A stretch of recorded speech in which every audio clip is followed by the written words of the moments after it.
Hello, my name is Chris, and you're listening to Your Career Kit. Ever considered a Big Four graduate role? Well, we've got insider tips from graduates at KPMG. Whatever your degree subject, there are numerous career paths to explore. Add in loads of training and support, and you really can own your career. So come and meet Mariana and Alicia to find out what that looks like. It's great to be here with you both. Thanks for your time. Alicia, let's start with you. Please let us know a bit about you. Hi, I'm Alicia. I'm in my final year of the audit graduate scheme at KPMG, and I work with corporate listed and regulated clients. How are you finding it? Really enjoyable. Every day is different, learning a lot. And Mariana, what about you? Hi, I'm Mariana. I'm an associate director in our major projects advisory team in deals, which is now advisory.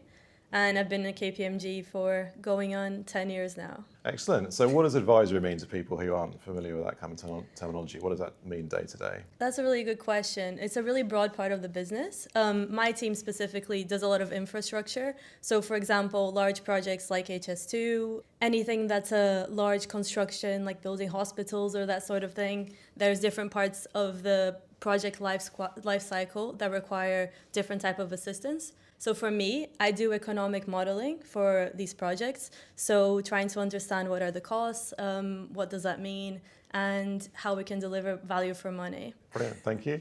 Okay, so Alicia, in terms of audits, maybe you could explain to our listeners a little bit more about what that actually means. Yeah, of course. So the top and bottom of audit is to provide a level of assurance of the financial statements to shareholders of companies, partnerships, that kind of thing. So to do that, we will do various different risk assessments, testing to, make sure that the underlying numbers are substantiated and that there's, nothing funny going on underneath, or there's not been any mistakes made, those kinds of things. Okay. So that sounds really interesting. So it sounds like there's a lot about numbers there, but also a great opportunity to talk to really senior business owners. So for you, in terms of starting out as a recent grad, that must be a great way to learn from experienced business people. Yeah, absolutely. You get to talk to people from kind of a really wide range of backgrounds, both from within KPMG, other auditors, from partners to other associates, as well as within the entities that we audit. You're talking to people from all different kinds of teams, depending on what area it is that you work on, depending on what client it is that you work on. And obviously, in order to test the statements, you've got to understand how that area is supposed to work first and foremost. So, as you're going along, you're learning how to apply everything that you pick up throughout the process. Brilliant. And you get lots of insights into how businesses operate and I guess business models and things, which must be really, really fascinating. Yeah, absolutely. I think the first, the primary step to an audit is understanding how that entity operates. So you get both a really high view of kind of the business world, but also getting to go in that really granular detail when it comes to the accounting of it all. Yeah. Okay.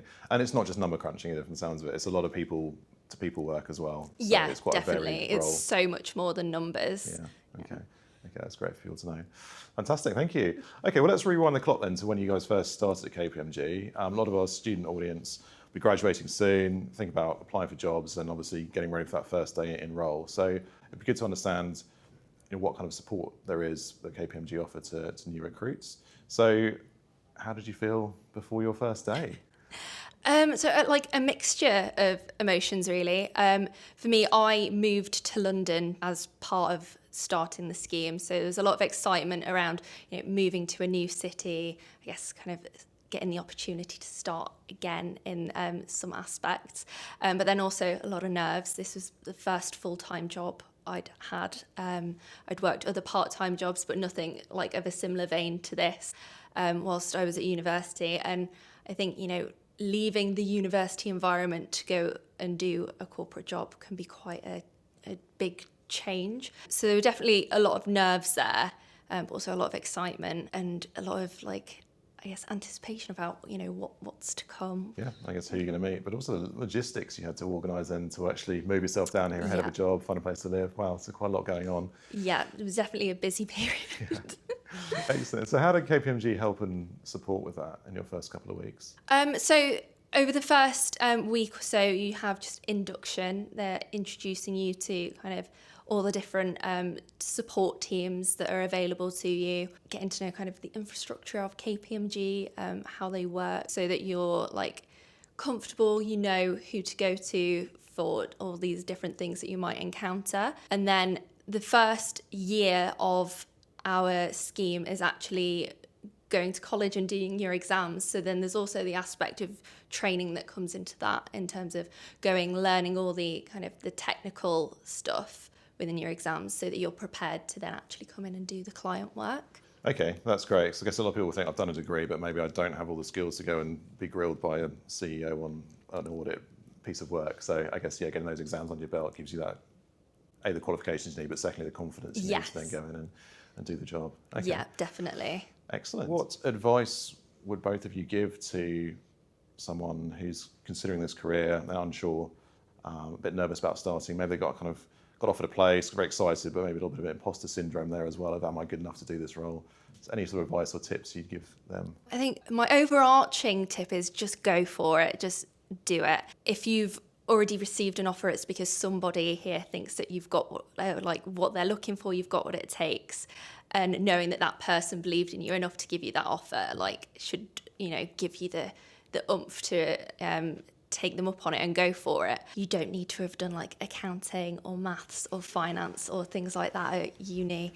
I did psychology personally, and while there's a lot of things that I've learned from my degree that I've transferred over, I didn't know anything about debits and credits or anything like that. So be assured that when you get here, you'll learn everything that you need to know. The team and the structure is in place to help you, and you've clearly got the potential. That's why you were given the offer. So just go for it. Just go on that a bit more. We meet a lot of psychology students at fairs who are often unsure what to do. So what attracted you to this particular role, and what are some of the things that you just said that were transferable into the job? So I really liked learning. It's really geeky of me to say. That's part of why I went to uni, was because I wanted to just continue that learning. So when it came to look for a grad scheme, I wanted something that still offered me the opportunity to learn, even if I wasn't in formal education. So then when I came across KPMG's grad schemes, it really appealed to me that there was both the structured kind of continuing to learn through exams and being able to go to college and get that qualification, but also they really had in the workplace learning, going and being encouraged to keep growing, keep training whilst you're in the workplace. That generally was really interesting to me and something that I was really keen to keep doing. In terms of how I've translated psychology into kind of audit, when I was studying psychology, I really liked the statistics and the numbers side of things.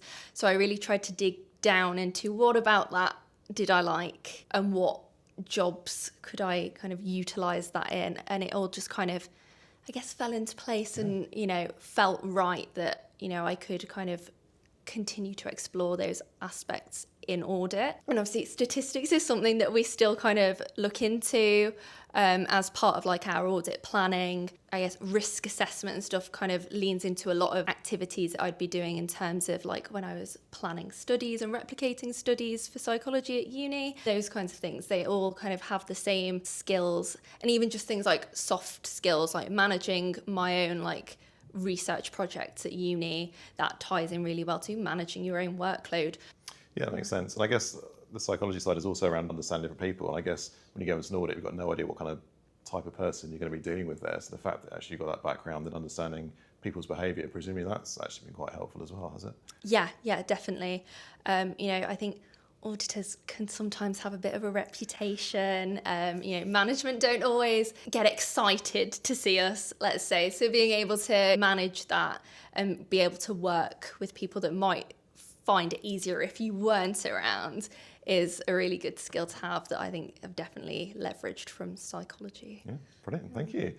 Mariana, what about you? What advice would you give to graduates who may be a bit apprehensive before starting? I think for me, I was feeling so apprehensive because I moved here from Brazil. And I feel like what was really useful about KPMG was that it was able to meet so many people that were around my age doing similar things and really builds like a strong friendship group.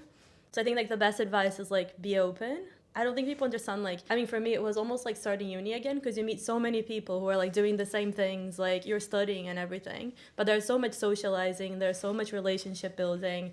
So I think like just be open and try your best to meet as many people as you can.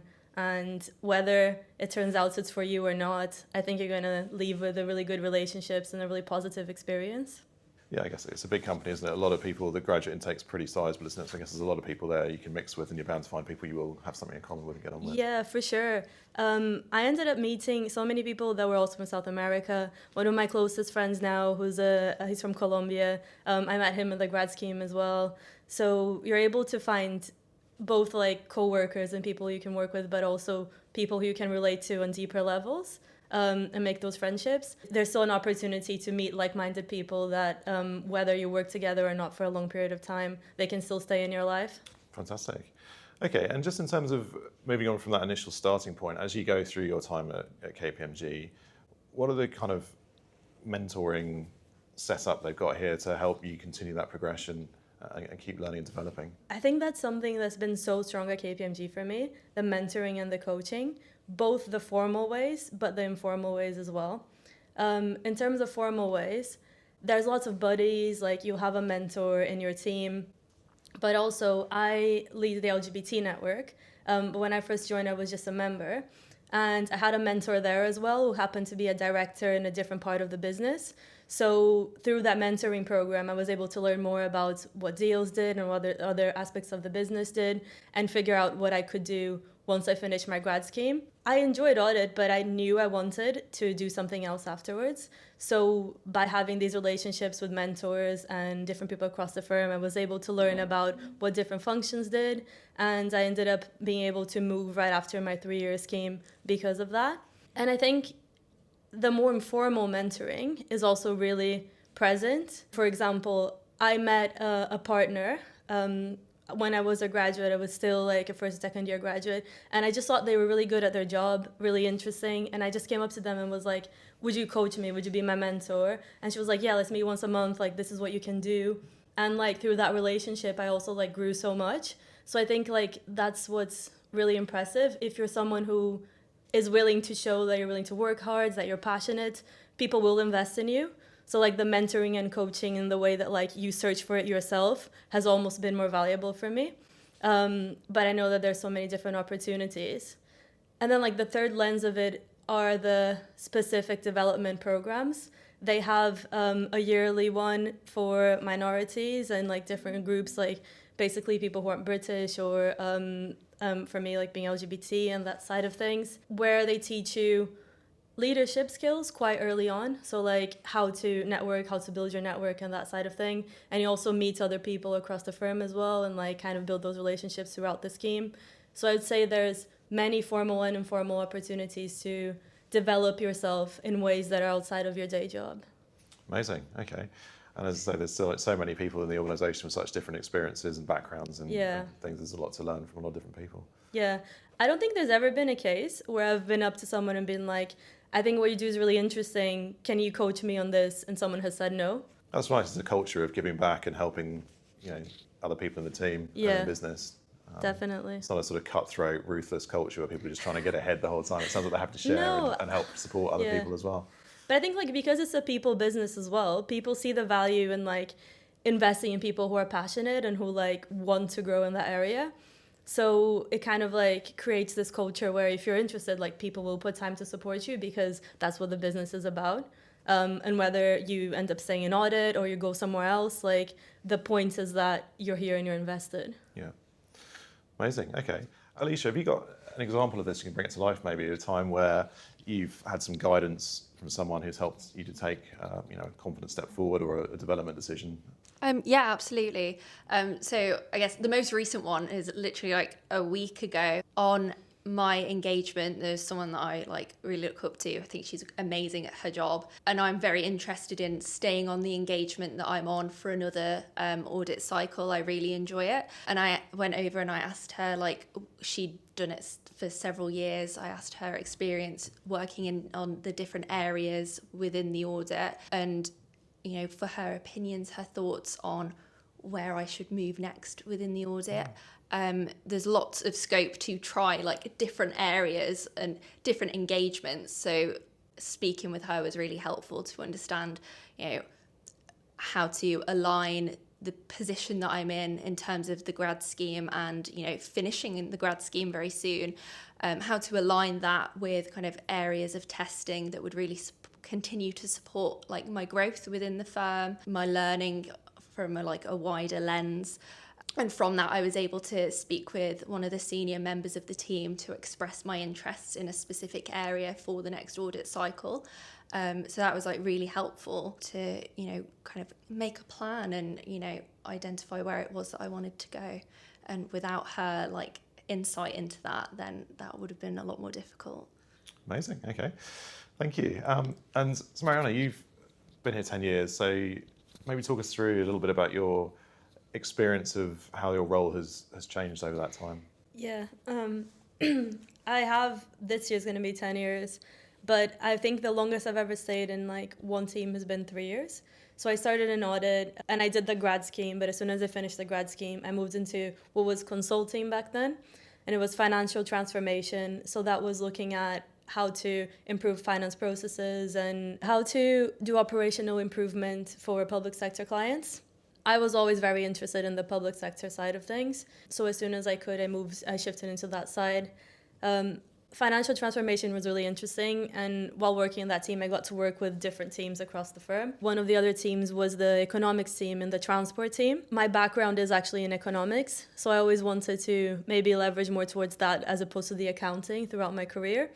And I worked a bit in a few projects with the economics team. So then I moved into transport economics, which was a lot looking at how to make efficiencies, but also improve overall the transport sector, things like fares. One of the biggest pieces of work that I did was a report on buses and coaches, how to quantify the impact that buses and coaches have to the UK economy. So thinking of things about like, does it improve connectivity? How do different regions that have services versus don't happen? And recently I moved into the major projects advisory team, which is quite closely related to the transport team, but also slightly different. So instead of just doing transport, I'm kind of still doing the economic analysis side, but more widespread to all infrastructure clients. I've always was able to find like a next thing that I've been interested in. It wasn't like, oh, I need to move right now. It was more like, oh, I found out about this team. The work is quite interesting. Like I've approached these people. I maybe worked on a few projects with them. Oh, is there a role for me? Like, would this make sense right now in my career? And then have made the move. And I think as long as you go look for opportunities yourself and go and speak to people and find out what other teams do, there are so many opportunities for you to move around, and especially if you have a skill set you want to develop or a skill set that you're already quite strong at but it could be applicable across slightly different areas. It's very valuable both for the firm as well as for your personal development for you to go and explore that. When I first joined, I joined the financial services audit team, and I never thought like I would end up in the transport team. But that's how you find out. It turns out that, yeah, I really enjoyed working in transport. I really enjoyed infrastructure. And I think now my career is like kind of like pivoted in an area that I'll probably stay for the rest of my career, which is the infrastructure area. But it was moving across KPMG and exploring these different roles that kind of helped me get there and find that. Yeah, I'm sure there's a lot of people listening to this who didn't even know there was a transport team, let alone think they'd be good at it. So it's great to know that they can come in open-minded and actually they'll find, yeah, I probably didn't know there was a transport team either. But then once I joined the transport team, found out that there's even like people who study at university, transport economics as a thing. There's all kind of niche teams that you'll only find out once you're here. Yeah. Incredible. Okay. And it's nice that the door's open for you to go and try those opportunities. Yeah. And there's always open as well. Like if you go and try something else and then you're like, actually, I preferred what I was doing before, that's always an option as well. Like you never have to be fearful or worried about trying new things, I would say. Okay. Thank you. And consulting has historically had a reputation for doing quite long hours, quite tough work. I'm not sure that's still the case. But how have you guys managed to balance, I guess, your own interests with, alongside your work? So work-life balance point, I think it can be tricky depending on where you are. I think some teams are a bit more structured about it. Like audit does have like, this is your busy period, this isn't your busy period. My current team, it's more like project-based. If you're on a project or in a bid, so you're bidding for work that requires like a really strong deadline, you'll be a bit busier for a weaker end bid. But in my experience, throughout like most of my career, people are very protective of their personal life. Like in my team, everyone has something that they're passionate about outside of work as well. A lot of people have kids, and it's a very clear, like 5 p.m. is my pickup, like this is what I do. And that's not really seen like in a negative thing at any point. There is this misconception, but the longer you're in it, you kind of learn how to balance different things. And for me, both inside of work, as I mentioned a bit, I got involved in the LGBT network quite early on, and I'm the chair of it now. So that takes like quite a bit of time of my day-to-day work life, arranging events, partnering with different clients. I set up a transport LGBT network as well through my time here. So I think you kind of carve out time for things that you're passionate about, and then there ends up also being a business need. For example, this transport LGBT network, like we have clients coming to our offices once every quarter to talk about a topic, like senior people come and it's a chance to network, but also bring together like important issues about like inclusion in the sector and that sort of thing.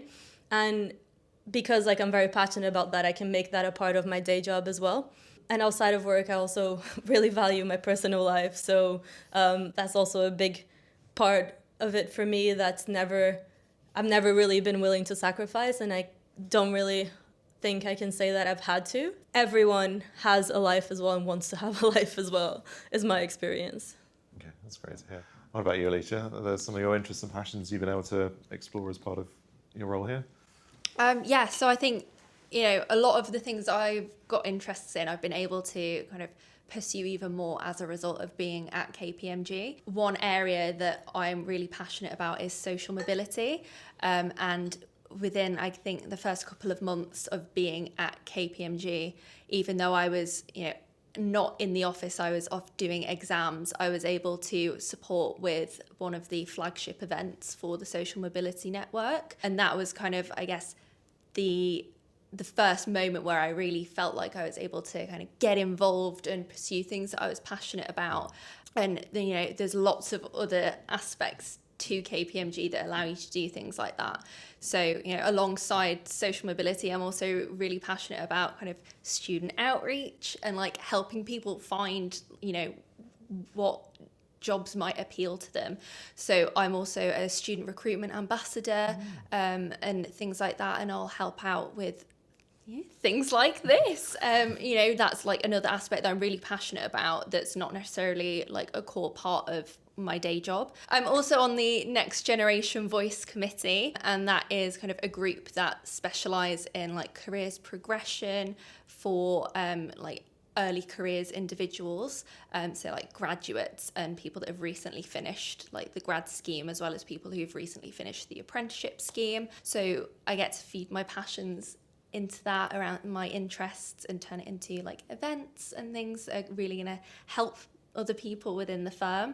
So there's really like lots of opportunities within KPMG to explore your passions and interests. I think for me, a lot of it comes down to just taking ownership of your own workload and, planning and knowing, right, I'm going to get it done. I'm going to do this at this time and that at that time. And that means that I still have my evenings to go to a concert or to go and see friends and that sort of thing.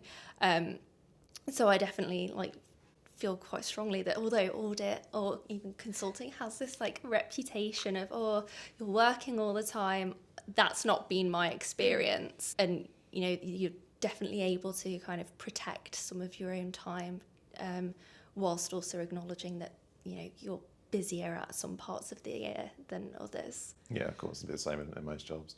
That'll be a relief to a lot of our student listeners because, you go from university where you've got quite a lot of spare time, quite frankly, a plethora of club societies, sports teams, on your doorstep to get involved in, and a lot of people then transition to work and that all evaporates. But it sounds like at KPMG it's not the case. You can still access some of those groups, within your working day. So you don't have to just create time outside of work, actually within work, as well as opportunities to stay involved in those kinds of things, which is amazing.